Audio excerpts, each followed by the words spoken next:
When it comes to growing your online fitness business, we can't ignore Facebook and really the power of Facebook ads. They've been around for some time, but are they still profitable for your online personal training business in 2021? With so many experts teaching their ad strategies and their frameworks, is it just as simple as putting up an ad and running it to a funnel? And can we really get low cost leads and high quality leads with Facebook ads? In this video, I want to break down the principles to Facebook ads and really what will make them successful in your online fitness business. If you apply these simple marketing principles to your Facebook ads, you'll be ahead of your competition and you'll really bring your cost per lead down and increase the quality of your leads that you get through Facebook ads. Let's dive straight in. We can't talk about Facebook ads without talking about the direct marketing hierarchy. And effectively what this means is when it comes to Facebook ads, they're split into three parts that combine together to make your overall ad effective. So let me explain. When you're running a Facebook ad, 40% of your effectiveness is going to come down to your market and niche. This is essentially the people that you are targeting, how well you know them, and really how well you can reach them. It's basically everything that goes into building out that ideal customer avatar and your target market. The next 40% is one that often gets overlooked, especially with new advertisers, and this is the offer that you're making in the ad. This is going to come as probably no surprise, but I need to say this anyway. You can't market something that nobody wants. I know it sounds obvious, but yet you'll be amazed about the amount of ads that I see personally where the offer that they're making in that advertisement just isn't irresistible enough. Nobody would really want that, which makes it way easier for people to just skip through their news feed and ignore your ad and not click on it. And this doesn't mean that your offer isn't irresistible or you've not got a good service. It just means that you've not portrayed it in the right way in your advertisement. It just refers to how you're packing it all up, how you're wrapping the marketing around that advertisement, and really how you're putting that offer out to your ideal target market. And honestly, that 40%, the offer, is probably where you're missing the mark. You really want to spend some time creating that irresistible offer and putting it in front of that ideal target market, because then your ads will just perform so much better and you'll decrease the cost per lead and increase your quality. All right, so the last 20% of the effectiveness of your ad really comes down to the ad creative and copy.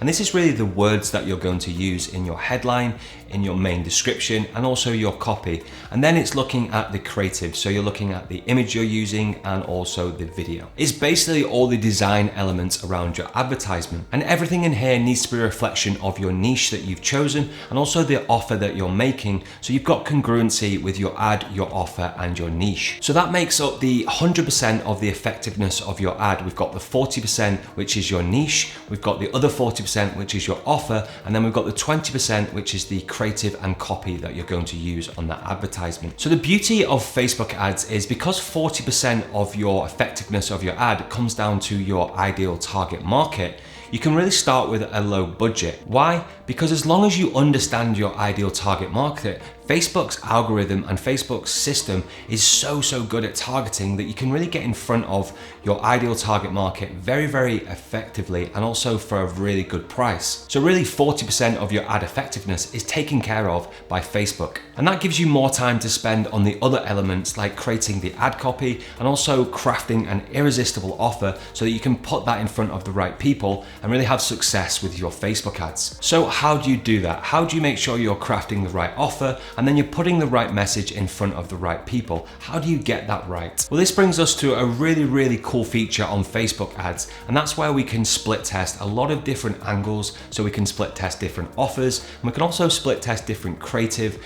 and also different copy. And the beauty of split testing is it allows us to split test multiple different elements of the advertisement to really increase the profitability and the cost per lead. So we can split test anything from different audiences, different headlines, different images, different videos, and then we can analyze that data and really craft an amazing campaign that pulls all the different winning elements and gives us the best possible performing campaign on Facebook ads. And this is really how I take what I would call normal ads and turn them into powerful ads, because we take different elements from different ads and we keep testing them. We don't just put one ad up and leave the headline and leave the copy. We're continually testing and changing it to really beat that ad, beat that performance, beat that cost per lead, and try and get better quality leads. Now, when you're doing split testing, you always want to test one element at a time because we want to know whether that one element is making a difference. So for example, we may decide to split test different creatives, so different images, and we would leave everything else the same in the campaign. Then once we find a winner in there, we would take that winner and maybe we would split test the copy. So we would have 3 of the same photos and then we would change the copy on each ad. And like I said, this is so that we can see what performs better. Whereas if we change multiple variables at the same time, we won't know whether it was the image that performed better or the copy that performed better. And really the last thing you want to do is throw up a load of different variables because we want to look at the data. So when we come back to the data and see what's performed better, if there's hundreds of different variables, we won't be able to distinguish which ad performed better and which ad we should run with going forward. So stick with one variable at a time, either test the image or test an audience or test a headline or test the copy. Only one variable at a time. Finally, if you have a really good understanding of your niche and the offer that you want to put in front of that niche, and you know you can find it on Facebook, I would just go straight to testing the ad creative and copy. On the other hand, if you don't quite understand your audience and you don't know if you could find them on Facebook yet, I would spend more time crafting your offer and finding that perfect audience, and then play around with the ad copy to get it in front of them. And once you've tested all the different variables, you can play around with them. So play around with the audiences, play around the copy, play around with your headlines and creatives to really just keep testing different variables to keep improving your ads. And really this process never ends. It's not just a case of putting one ad up and running it to a funnel. We're always refining our offer, always looking at our niche, always looking at our messaging, and always refining the ad creative and copy. We're constantly putting new ads up to new audiences as well. And we just continue this process to make our ads way more effective. And doing this process will lead to way more successful ad campaigns